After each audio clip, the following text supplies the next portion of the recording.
ছোট ছোট বালকদের লেলিয়ে দিয়েছে, পাথর মারো। পাথর মারতে শুরু করলো। আল্লাহর হাবিব বনু সাকিব গোত্র থেকে বের হয়ে চললেন মক্কার পথে। আমার রাসূল চোখের পানি ছেড়ে ছেড়ে ডেকে বললেন, রব্বুল আলামিন, এই তায়েববাসী জানেন আমি কেমন নবী, আমি আল্লাহর নবী, তোমার পক্ষ থেকে প্রেরিত হয়েছি। ও মাবুদ, তারা বুঝে না, জানে না, এর জন্য তাদের এই বেয়াদবির কারণে তাদেরকে তুমি আল্লাহ গজব দিও না।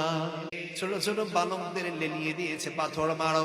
পাথর মারতে শুরু করলো। আল্লাহর হাবিব বনু সাকিব গোত্র থেকে বের হয়ে চললেন মক্কার পথে।